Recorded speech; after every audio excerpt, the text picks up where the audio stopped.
You're listening to Leadership Powered by Common Sense with your host, Doug Thorpe. Here's Doug.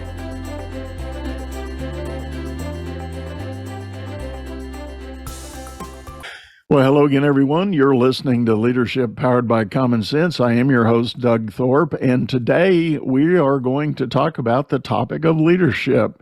I've got a gentleman with me who has spent much of his adult life and career as a thought leader in that space, and as I let him describe some of that, you'll really immediately appreciate the significance of it. So I am very excited about this, and I've got a number of questions I want to ponder with my guest. His name is Scott Jeffery Miller. Scott, welcome to the show. Doug, thank you for the spotlight and the platform. Delighted to be here today. I really appreciate it. So Scott is a bit of a tradition on this show. Tell everybody about your journey, and whether that's personal or professional, whatever you're willing to share, tell us kind of how you got to where you are right now. Well, I survived getting 3 young boys to school this morning in a blinding snowstorm in Salt Lake City. So that is my biggest triumph of this month. Let's see, I'm 54 years old. I'm married. I live here in Salt Lake City. We have 3 sons that are 8, 11, and 12. I lived here for close to 30 years. Worked for the Franklin Covey company for about 27 years. Of course, the leadership development firm founded by Dr. Stephen R. Covey, who wrote the book, The 7 Habits of Highly Effective People. Lived all around the world for them, Chicago, London, here in Utah. Worked my way up from the front line to the C-suite and was the chief marketing officer for a decade. Was the executive vice president of thought leadership for the firm for a long time. And although I'm retired from the executive team, I still host what is now the world's largest weekly leadership podcast for them. It hits about 7 million each Tuesday, where, like you, I'm privileged to interview fascinating people. Today's episode excluding with me, but I get to interview great minds and authors and celebrities and business titans and best-selling authors and you name it. And I'm also a speaker. I've released 6 books myself, have 3 coming out in the next couple of years. Originally from Florida, I'm from Orlando. And so I worked for the Walt Disney Company for 4 years. And then when they fired me in my 20s, where else does a single Catholic boy from Orlando move? Well, of course, to Provo, Utah, where all the Catholics were. No, I'm kidding. There wasn't a single Catholic in Utah 28 years ago, at least not in Provo. But I've had an amazing journey and have been honored to have been associated with that company nearly 30 years. And now my full-time job is I am a literary agent, a speaking agent, and a talent agent, helping to shine the light on others' voices and help their thought leadership pollinate around the world. That's a long 30-year journey there. No, that's powerful stuff, and I want to level set a little bit and tell a quick story. I was introduced to Stephen Covey right as his book came out. He was doing the classic speaker tour to promote the book on the first iteration back in the 80s, and my company paid for a group of us to go to his conference in the Houston area. Incredible experience, as I'm sure you know firsthand. The guy was a definite visionary and incredibly dynamic, charismatic leader, and I mean all of that in the best of ways. And it was certainly a pivotal moment for me as a leader in my organization at the time, and some new thinking about really important elements. And I know the 7 Habits book is still a big seller and a hot topic in most markets. And I know I certainly refer to it from time to time in my own executive coaching business. It's just a great foundation, and there's been a lot of other work after that. And so what I would like to do, Scott, if we can, as you alluded on your own podcast and through your work with Franklin Covey, you've had front row opportunities to sit with some of the greatest thought leaders on leadership around the planet. I was just reviewing your podcast lineups. You've had guys, John Maxwell, Arianna Huffington. You've had a lot of really marquee names come across your show.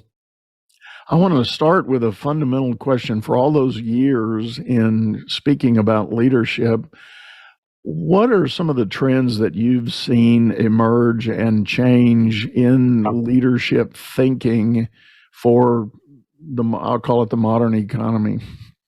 I think two things pop to mind. Doug, one is leadership now is all about relationships, right? I mean, every company is now a technology company, whether you're selling lingerie or tulips or bagels, you're a technology company. And every company is in the same business. They're in the people business. They're in the relationship business. So I think this is important to reground ourselves in. First of all, I don't think everyone should be a leader of people. That makes me a little bit of a pariah in the leadership industry. I don't think everyone should be an anesthesiologist, and I don't think everyone should be a commercial airline pilot, and I don't think everyone should be a leader of people.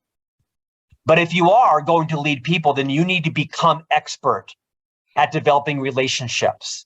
That means you have to understand the difference between being efficient and being effective. You have to understand how to lean on your team to get results today in a way that still builds and retains trust to get results tomorrow. You have to be able to offer apologies. You have to be able to be vulnerable and transparent and be relatable. I think it's super important that you grow your skills to be an expert at developing relationships, because that's the business you're in. People don't quit their jobs. They quit bad bosses and corrupt cultures. And we know that to be a funny adage, but it's true. So let me put a bow on that. If you are a leader of people, you need to step out of your comfort zone and build your expertise on relationships. Secondly, I think post-Great Resignation, post-Me Too, post-Black Lives Matter, post the pandemic, every leader now needs to have an individualized style of leadership. You know, back in the 90s and the 2000s, you still had a little bit of a control and command style of leadership where everyone on the team needed to kind of cleave to your style, cleave and understand how to work with you. Now, it's the opposite, is you have to understand how to work with them. You have to understand what ignites everyone individually. What are their fears? What are their passions? What are their joys? What kind of stuff do they enjoy coming to work for? Not to absolve them of responsibilities in their own growth, but you've got to understand intimately what motivates each member of your team. Are they married? Are they single? Are they widowed? Are they divorced? Do they have a degree? Do they not? What are their strengths and areas of opportunity? And how do you provide each person some feedback separately? That's based on how they can grow and be a better them, not how they can grow and be a better you. And so this is why leadership is more difficult than ever now. The economy is not changing back the way it was, right? The creator economy is here to stay. I tell you, so often when I hear people are leaving a job and you ask them, where are they going? They say, oh, I don't know. You're like, no, it's okay. You can tell me. It's all right. Where are you going? Well, I don't know. Well, you just quit your job. You must know where you're going. No, I don't know. I mean, I'm not working for her anymore. I might create an NFT. I might open up an Etsy store. I might trade crypto. Don't do that right now. But there's so many opportunities, to have side hustles. You know why? I don't own a home. I don't have a car. All I have is some college loans, and I can defer those. You get the point. So there's just a shift, massive shift, I think, in how leaders need to individualize their style to the members of their team. Yeah. I happen to agree with you. And one of the things you said, you alluded to the command and control. I actually went on record a week or so ago in my own weekly blog. I wrote an article that said we have to kill command and control. It's just anybody is white knuckling, holding on to that, I think is way off the mark in today's evolving world. Well, it's being killed because the new generation, which is now the largest demographic in the workplace, they won't tolerate it.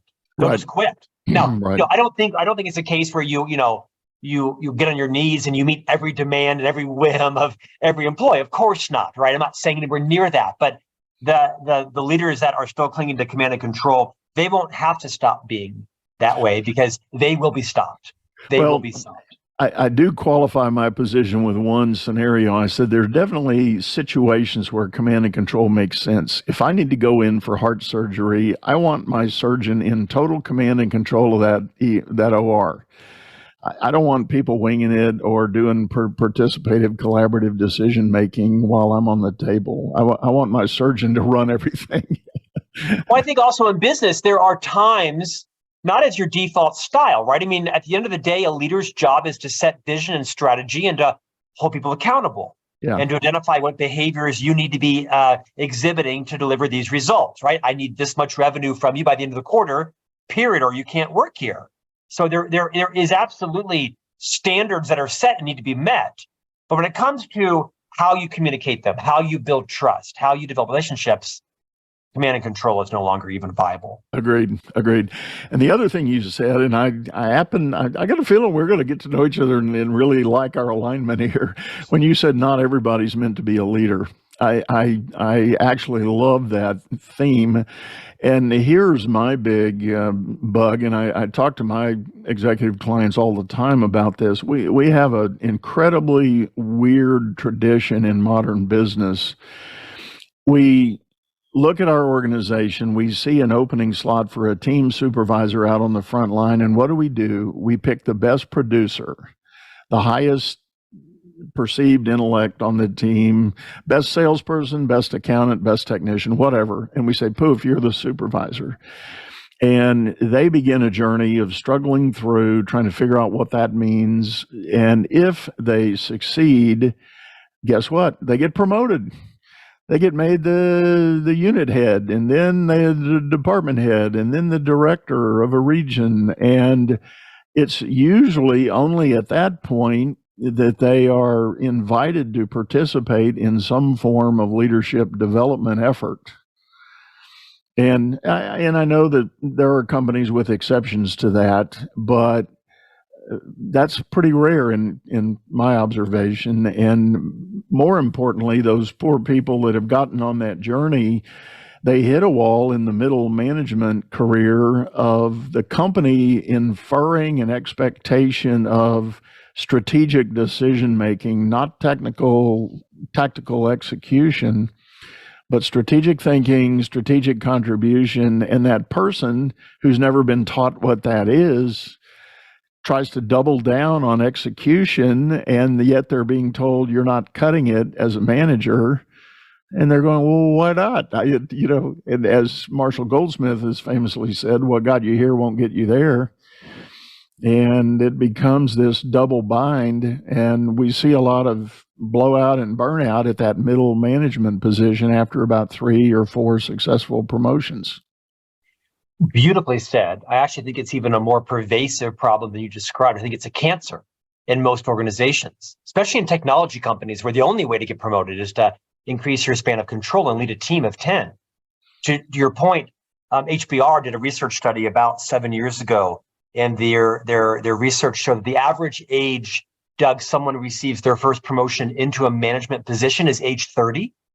Yet empirically, those same people don't receive their first formal leadership development training on average till the age of 42.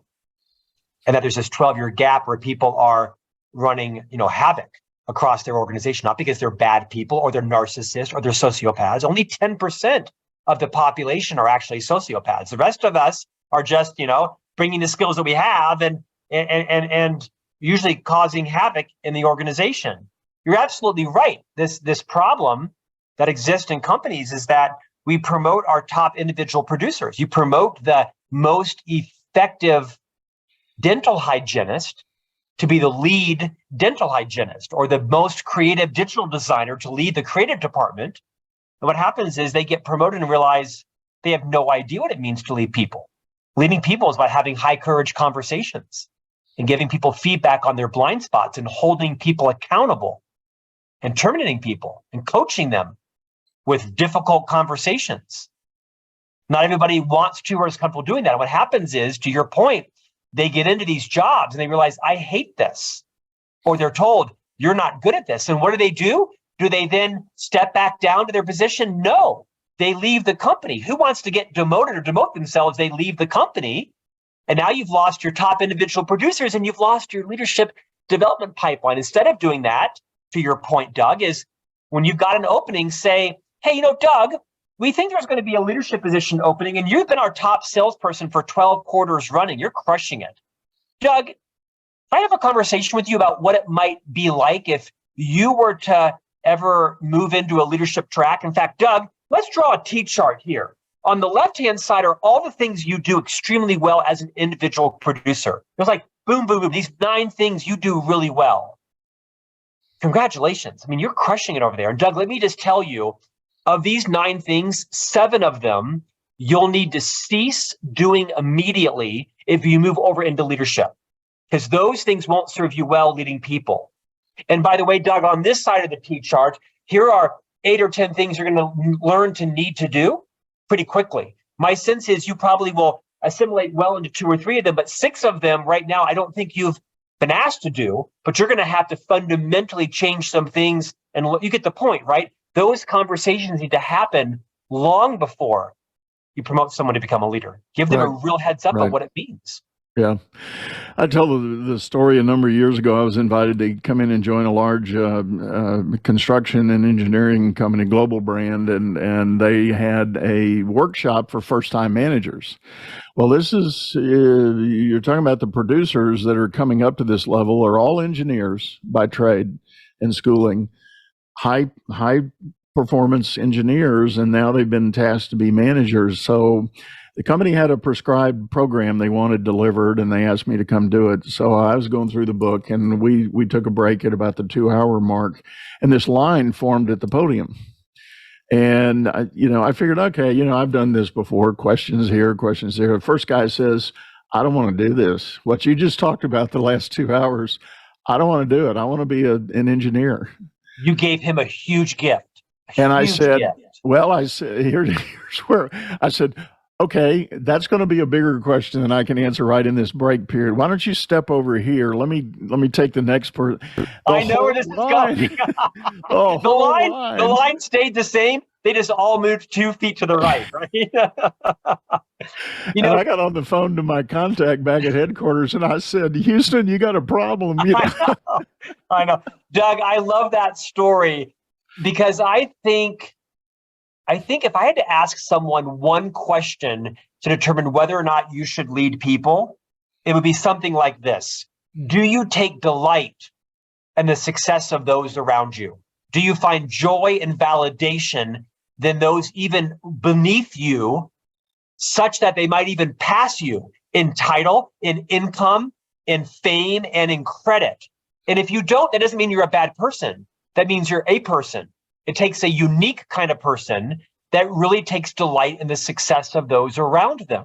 It's why most high-producing salespeople implode as sales leaders, because in the sense of Gallup Strengths Finder, their strengths are competition and significance, right? They want to be top of the leaderboard, and you can't have a sales leader in competition with her or his team.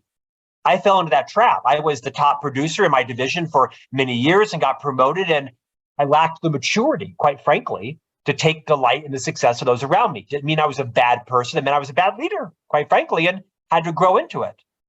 No one told me, "Scott, when you move into being a sales leader, here's what needs to change." No longer is it your name on the leaderboard. Now, you're responsible ultimately for everybody's number, but not to rush in and save the day, not to shame them, not to fix it for them, but to build capability. My problem as a leader early on was I just fixed it and saved the day and never built capabilities and capacity in people because I liked saving the day. I liked the validation of also saving the day. But in the meantime, no one else built the skills. And so they took their PTO. They took their vacation. I stayed at the work as a martyr and a victim, blaming them probably into my 30s. Yeah. I wish I'd had this podcast to listen to back in my 20s and 30s. Oh, amen. Amen. As do I. And, I got thrown into the fray early on. I was a commissioned Army officer. And at, 22 years old, I was appointed teams of people that were far more experienced and all of my guys had just come back from Vietnam. So they would talk about battle grizzled and weary and all that. And that got dumped in my lap. And I had a master's degree in education really fast doing that, but it was all good. It was all good. Thank you for your service. Well, I appreciate it. Let me ask you this. I'm going to shift gears a little bit. We're talking about leadership styles. Servant leadership is a popular topic and is growing, I think, in acceptance to satisfy that dynamic you described about sort of the new way that people should think about leadership. And my first question about that is, There are those that I talk to that as soon as you mention that phrase, they bristle and recoil and say, "Oh, that's terrible. That's horrible. That's not a way to go." And what has your experience been trying to talk to people about this notion of servant leadership? Well, I think servant leadership has a lot of different connotations, right? I mean, people have made lots of definitions around that. I think as a leader, your top jobs are to recruit and retain talent. I understand mission, vision, and strategy and systems and structures. I get all that. I actually think your top job as a leader is to recruit and retain talent. And in fact, talent that is often more palpably noticeable than yours, and to be comfortable and not eclipsed or to have to be the genius in the room. To quote Liz Wiseman, your job is not to be the genius, but to be the genius maker of others. That's first. I think a servant leader ignites the genius in others and doesn't become jealous of that or feel eclipsed. I think the second role of a leader is to provide people feedback on their blind spots. I mentioned this earlier, is to move outside your comfort zone and help people understand what are their perhaps well-intended or self-defeating behaviors that are limiting their influence. That takes skill and empathy. It takes you to be a servant leader, to have uncomfortable conversation with people that you might not want to have and they might not receive well. You can be a transition figure in people's lives. When I hear servant leadership, I think of it metaphorically and literally. If you're a leader of an organization, another one of your key goals, jobs, responsibilities is to clarify expectations, is set clear expectations. This is what has to happen by the end of the month. You must deliver this by the end of the quarter, is to set unequivocally clear expectations and hold people accountable to them. And understand what's going on in their world. Understand what their fears and their passions are. Understand what's happening at their house, right? Is their teenage son vaping? Is their marriage ending? Is their in-law moving into dementia? Real life is real life, and people are bringing it into work. Now, you still have to hit the expectation of the quarter, or whatever your goal is, from X to Y by when. You must deliver this to that by when. But I also think servant leadership can actually be literal. I have some great stories of how the CEO of Franklin Covey, Harvard Business School graduate, climbed the Matterhorn, done the Ironman 30 times, has $1 billion, whatever. I have great stories about he literally has served people because that's where his heart and his passion is.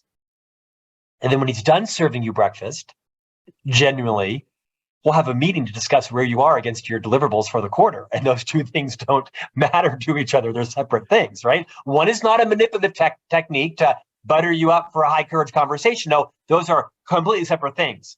I am serving you breakfast because I don't believe as the leader I should be in the front of the parade. I should be in the back of the parade. I don't think that's always appropriate. I think sometimes that can be taken too far. I think you can have, a little bit of too much self-deprecation and too much humility, and sometimes that's a bit syrupy.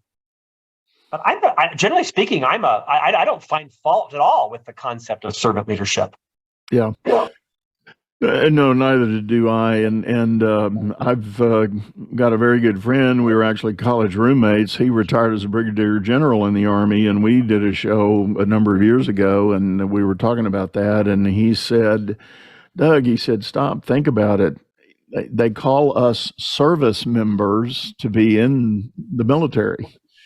We are all serving and servant leaders, and that's what we do.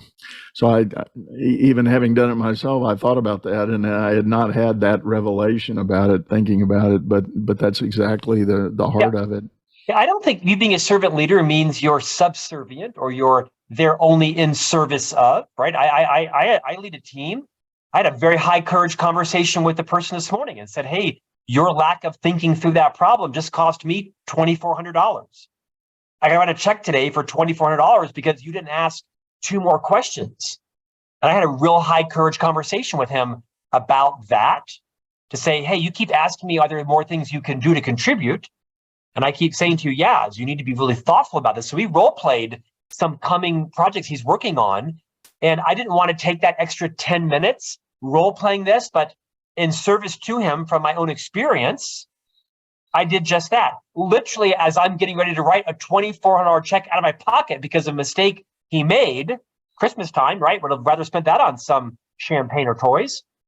But that's part of being a leader, right? Is growing capability around you. And that 15 minutes or so role playing to build his skill, I think was absolutely in service to him. Also in service to me, but in service to his future career. His future career won't be with me. He's very secure, very competent. He'll eclipse me in his life, young guy in his, late 20s or so. That's, I think, a reasonably good example of servant leadership. Investing time that also may not immediately benefit you, but will benefit that person. Yeah. Well, and to your point about leaders creating the best in others, I was on a show as a guest yesterday, and I was asked a question about that, and I think it amounted to, what do you think's the ultimate measure of a leader? And I said, well, in the business sense, what I would say is if you as a leader have developed a team that becomes organically self-fulfilling and able to grow, and by that I mean if your team is so excited about working in your group and what you're doing that they go out and recruit others to come join. They go tell others, you can't believe what we've got going on over here, and you've got skills. You could join us. You could help us 2x and 3x what we're doing. Yeah. Why don't you come talk to my boss? I think that's a real litmus test for how you're doing as a leader. I agree. Franklin Covey has a mantra where they like to call them a workplace of choice for achievers with heart.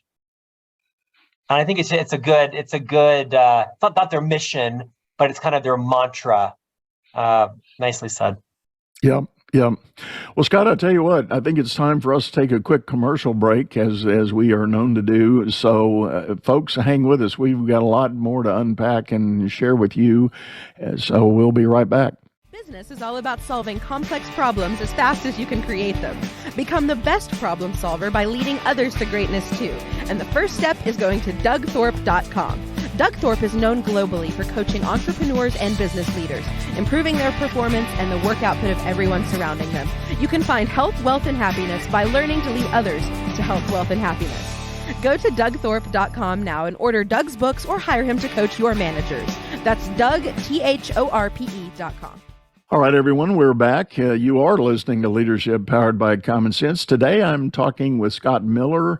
Scott is, you could say, a Franklin Covey guy. He was with the company for many, many years. He was the head of their thought leadership. And, of course, the key topic is leadership. And so, Scott, we talked about a lot of great things in the front half. I do want to visit just for a minute back to the original statement, not everybody's meant to be a leader. But what about those people that do, in fact, show up and exhibit just some incredibly innate, inbred leadership abilities or leadership capacities? What do you say they need to do to help polish that, sharpen it, enhance it, etc.? Well, I'm not sure I've ever met anybody like that. I don't know that I've met anybody that has innate leadership capabilities. Now, I know you don't mean that necessarily literally. If you had to ask me what is the number one attribute of a solid, great leader, I probably would say self-awareness. It's not a technical skill. It's not being charismatic or energetic or being able to paint a great vision. All those things are often important, although not always. You can be a great leader and be an introvert. You can be a great leader and be very charismatic. You can be a great leader and have, natural mathematical skills, which I don't. But I actually think the biggest stumbling block to being a great leader, to developing relationships, to hark back to our opening conversation, if you believe you are in the business of relationships with your employees, with your vendors and suppliers and customers and so on, which you are, newsflash, then you need to know what it's like to be in a relationship with you. You need to know what it's like to work with you and for you. What's it like to be on a 1-hour Zoom call or a 4-hour Zoom call? What it's like to work a trade show booth with you or to work on a project with you. You need to know what it's like, to go on a company trip with you. For that matter, you should know what it's like to be married to you. to be Yep. parented by you, to live next door to you, to work on a church or mosque or synagogue committee with you. Self-awareness is the reason I've terminated everyone in my career. I've hired hundreds. I've terminated dozens of people. I've never once terminated someone, Doug, on their lack of technical competence. They had the degree, they had the skills to do the job. They just did not know how to get along with other people. They didn't know how to collaborate. They didn't know how to apologize. They didn't know how to balance their need to win with their need to sometimes synergize. They were always right. And it was often because someone hadn't told them. Someone hadn't sat them down and said, hey, Doug, I need to give you some high courage feedback. I'm going to declare my intent. My intent is not to diminish you or to embarrass you. My intent is to help you see a blind spot you have. We all have them, including me. In fact, right now, you're probably thinking about mine, but hold those for a moment, Doug. And that's how you build your self-awareness, right? Is you prove yourself willing to be open, make it safe for others to give you feedback. So I answered your question a little bit differently. Even those who are innately great leaders, if you believe in that concept, I'm not sure I do, but they show leadership capability, you have never built enough self-awareness. Here's a great example. I'm a high energy person. I get up at 4 o'clock every morning. I write my column for Inc. magazine. I write my LinkedIn post. I'm a prolific book publisher, and I work hard all day long. Kind of natural energy. It's annoying to some people. In fact, really annoying to some people. I can be very fatiguing. And my voice level is usually right here, all day long, really loud, including if I'm speaking to 7,000 people on an auditorium, or I'm sitting next to my wife driving the car. My voice is always up here. And it's natural for me. My wife will say, why are you screaming? Like, I'm not screaming, I'm just passionate. No. And so I have to be self-aware of sometimes I need to slow down and lower my voice and connect to those people that right now find me actually more credible than when my voice and my energy is always up here, because this is quite natural to me. And I'm not aware of that unless I'm open to people giving me feedback on it. So I want to kind of just like drill that idea, be working on your self-awareness. That means you've got to be open to feedback. You've got to be great at not disputing it, denying it, deflecting it, or, Doug drives me crazy in that meeting. It's why I always am late. Or no. It's not Doug we're talking about. It's Scott. We're talking about you. Yeah. Separate your ego from your need to be better at developing relationships. I think that's a good point. And the only reason I raised the fundamental question about, in academia, there's a raging debate. It's been around for decades. Are leaders born or bred? And, I've been on both sides of it. I've been involved in projects that have attempted to study it and prove it one way or the other. And just for the public record here, I happen to believe there are parts of the population that are, in fact, born with some natural gifts and abilities to fit into a leadership role. Maybe I'll say it that way. And what they need is some polishing and refinement of what those fundamental skills may be. It's not a lot different from kids are born that become natural athletes and versus those that don't. And I think that does apply to leadership, and I've seen it play out in those that I've coached. The one anomaly that's interesting, usually my first warning sign as a coach that I'm talking to someone that is in fact born with natural ability, in the early going, they don't get anything we're talking about. I'll bring up various leadership skills, attributes, and framework ideas that go into it, and they're sitting there going, of course. And that has become, I've done enough of them now with several hundred executives, possibly in the thousands that I've had an opportunity to work with, that I've determined that that's sort of my yardstick. When I start hearing that kind of feedback in our early coaching, I go, have you ever thought about yourself as a natural born leader? And usually the answer is always no.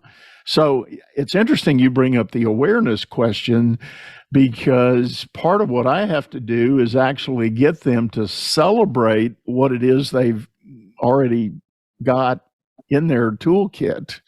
so that then they can agree to start advancing that for the good of the. I mean, they're all about greater good. I mean, they're all over the ideas of what their team can and should do, and none of them that I've talked to have ever had any sort of ego about I need to be at the top of the leaderboard. That they never show up with that. So it is an interesting dynamic. With that said, I want to totally shift gears, and I want to raise the topic of leadership challenge in the marketplace in respect to the generational differences in the workforce. I hear it time and time again. I hear leaders lamenting the frustration with, I'm 45 years old and I don't know how to manage millennials. Or I'm 50 years old and I don't know how to manage any of these people because of their generational biases. And, you've talked to many, many people, many, many different audiences. What do you hear and see in that regard? Oh, I think you're right. It's a common refrain and frustration. I actually think we might have overcomplicated it. I don't mean to be glib or trite here, but I face that. I'm 54, right? So I am leading people that are of different generations, 2 or 3 different generations than me, older and younger.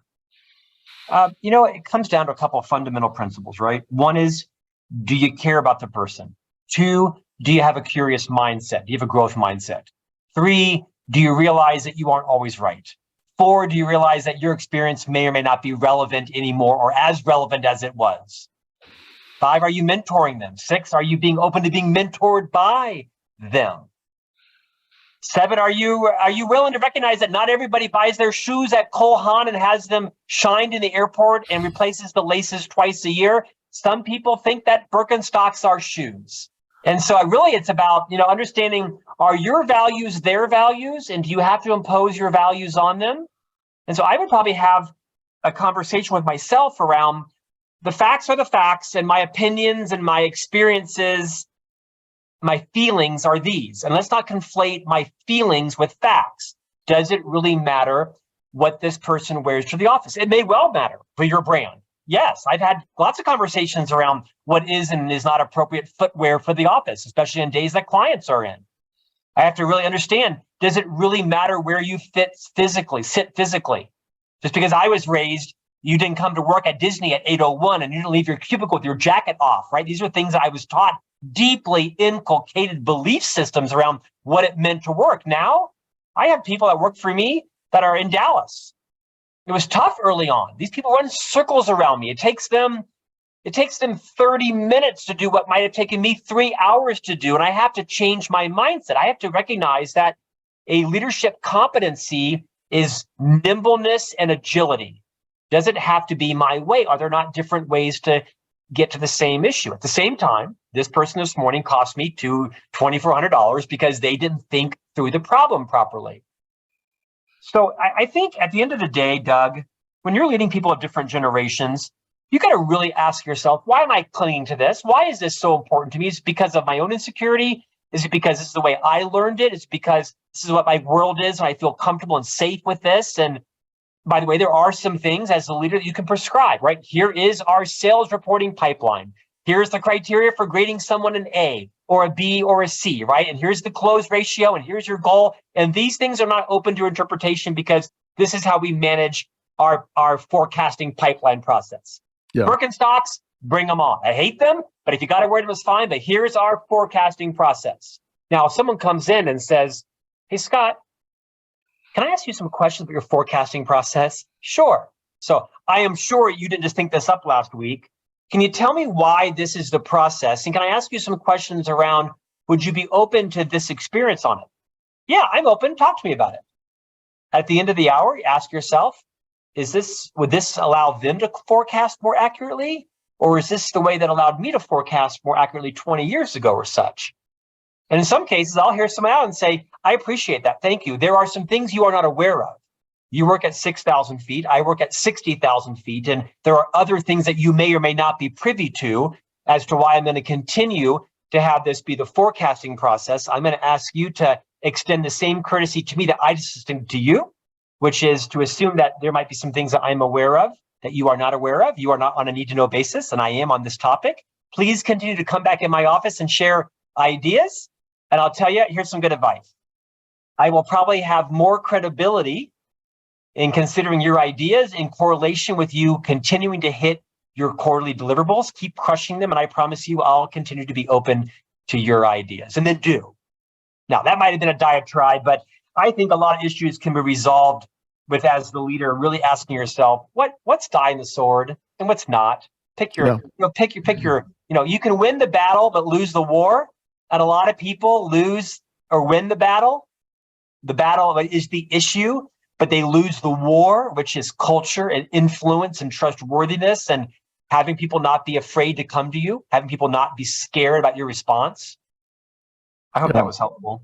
Oh, it was. And actually, you've added a lot of color that I've honestly struggled with, because my fundamental question to my own answer to leaders that I talk to when they tell me they're struggling with the generational differences, I hit them pretty much straight on, and I'll challenge them first by the idea that that's just a convenient excuse. And have you done the work to do all those things you just described? To check your own self-awareness of what you believe about these values, principles, and practices. Put that in perspective before you start judging how this other person is showing up and what they're doing. And are there standards and expectations that need to be met? Absolutely. However, you've got to have that discussion with that person. We onboard people. We run them through a half-day workshop on welcome to the company. Here's your security badge. Here's your passcode and all that. But does the immediate boss and supervisor ever really have a specific talk about expectations and obligations? In fact, Doug, that was. I was envisioning certain parts of my career when you were saying it. I would add to that and say it's a convenient excuse, and it can be uncomfortable. As a leader, you've got to be comfortable being uncomfortable. Sit down with someone and say, hey, listen, you know what?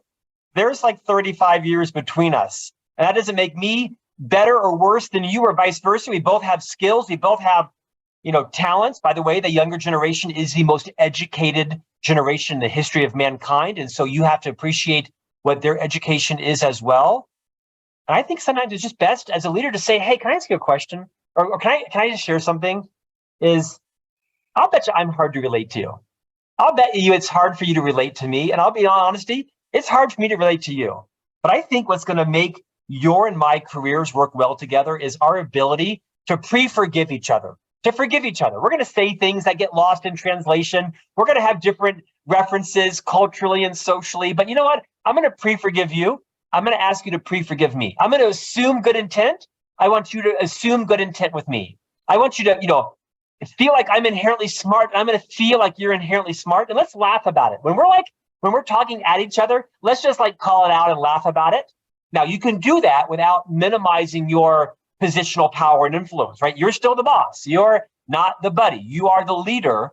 But I think if you fundamentally believe you're in the relationship business, then you talk differently to your grandmother than you do your son. You talk differently to your neighbor than perhaps you do a board member, right? You can treat people differently and still treat them equitably and fairly. Right. And I think that's where good leadership comes in, is just being able to build a relationship with anyone. I think I can build a relationship with almost anyone. Voted for Trump, voted for Biden, let's have lunch, right? You're Syrian versus an Iraqi or Israeli, let's have lunch. Let's find some common ground. Let's laugh about why we believe what we believe and our differences, and I'll bet you we'll find common ground quickly, because that's my job as a leader. Right. I couldn't have said it better.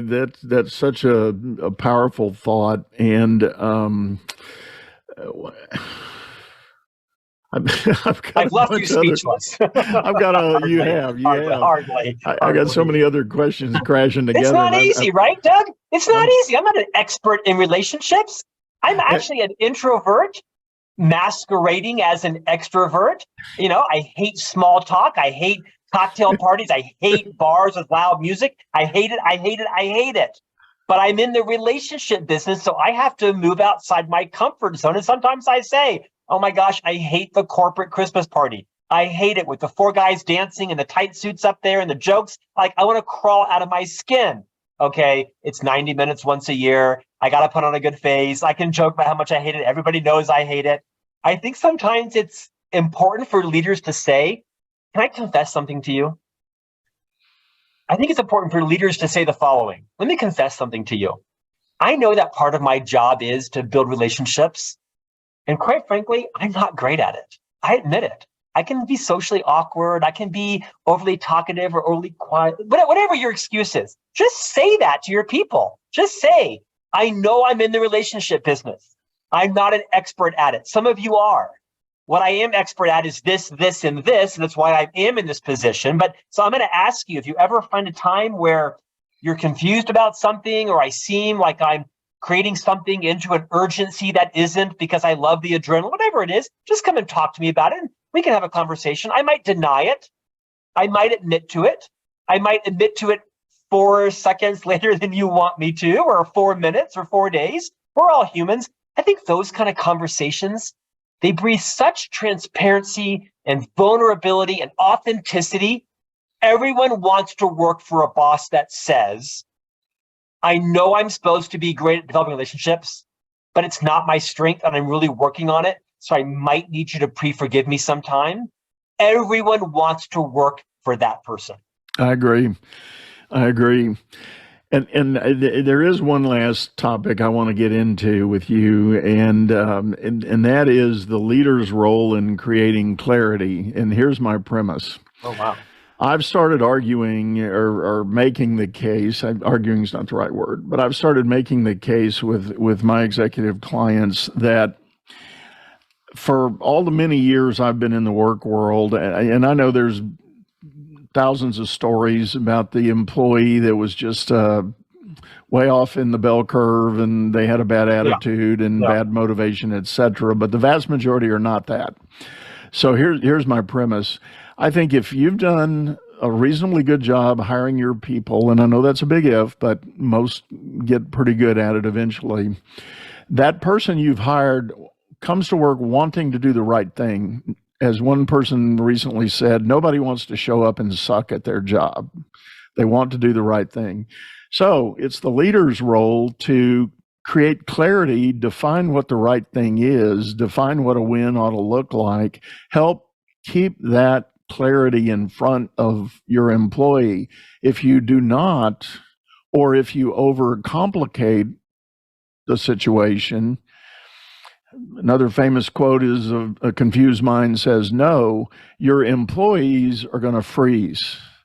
They're not going to do wrong things. They're going to do fundamentally nothing because they don't know what the right thing is. Does that make sense? I was hoping to disagree with you on one topic today, but this will not be it.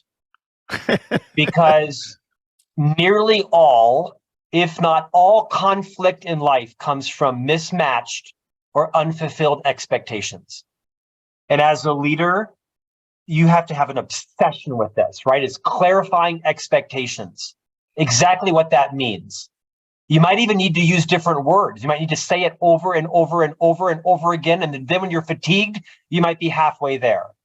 Because you've been thinking about it in the shower, on the weekends, on the golf course, on the tennis court, on your hunting. You've been thinking about it and role playing it and practicing it in your mind. And then you've said it once at your town hall or once in the meeting. Like, well, yeah, that's done. And like, no, they've heard it for the first time. You've heard it for like 60 times or 6 weeks. I probably could not agree with you more passionately.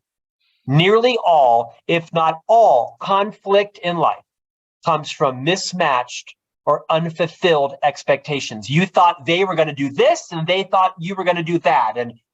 Or you thought you were clear on this and they weren't clear on that.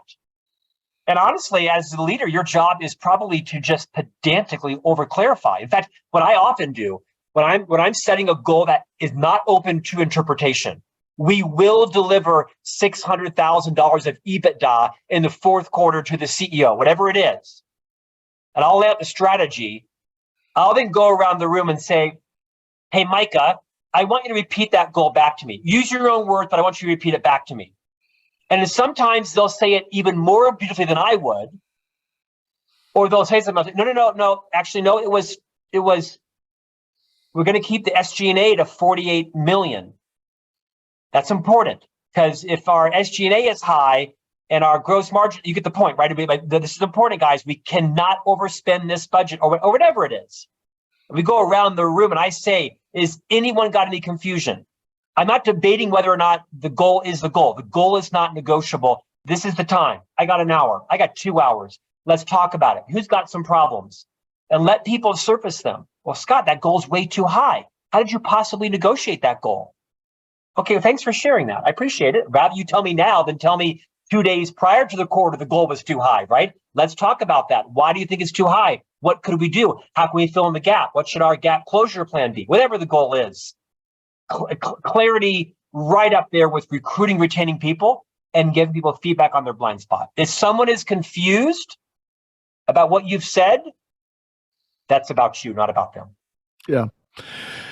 I agree with you totally. And using even the language you were describing there to make that point about clarity. And it reminded me of my days in banking. I worked for a large, very successful regional bank, and I spent 20 years there. And one of our key elements of success was an incredibly rigorous budget and planning cycle that we did every year.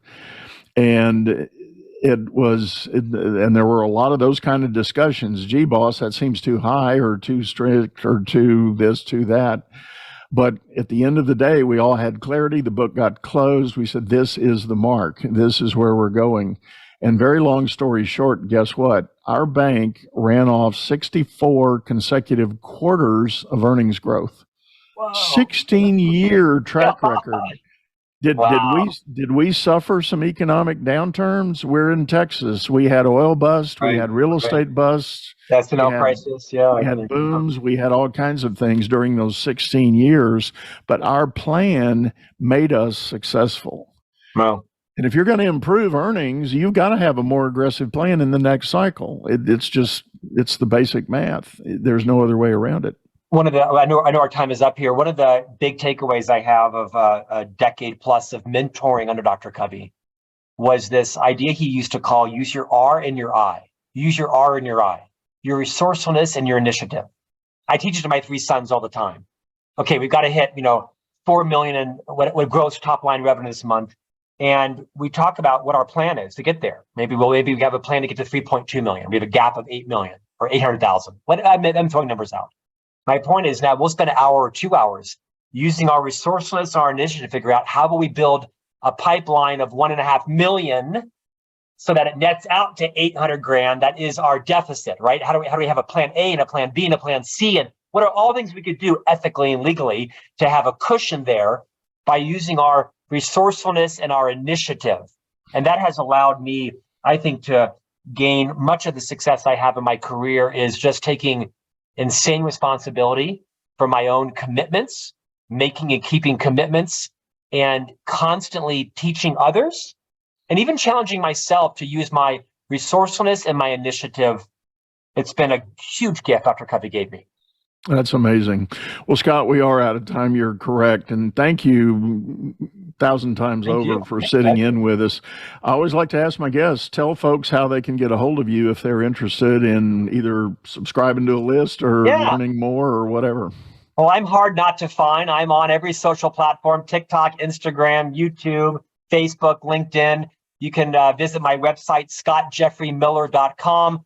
All of my books are on sale at every retailer, online and bricks and mortar, management mess to leadership success. Everyone deserves a great manager, master mentors. I have a new book coming out in the summer called The Ultimate Guide to Great Mentoring. I'm kind of hard not to find. Well, not surprised. And then just in closing, I'll say this was great. I wish you could have had a little higher energy level. That would have been nice, but I'm working on my I'm self-awareness. I'm kidding. I'm kidding. No, Scott, again, it's been wonderful. Thank you so much. Thank you, Doug. Appreciate And it. folks, as we close, I want to remind everybody we do have a video version of this. If you're listening on your favorite streaming service, we're on YouTube, channel by the same name, Leadership Powered by Common Sense. Hop over there, grab the video. You can see the energy in action talking to Scott, and would love to have you hop over there. Subscribe to the channel, leave us a like, give us a comment. Would love to know what you're thinking. For now, we're going to sign off, say goodbye, and hope to see you again real soon. You've been listening to Leadership Powered by Common Sense, hosted by Doug Thorpe. If you would like to know more about the coaching and advisory services he provides, visit DougThorpe.com.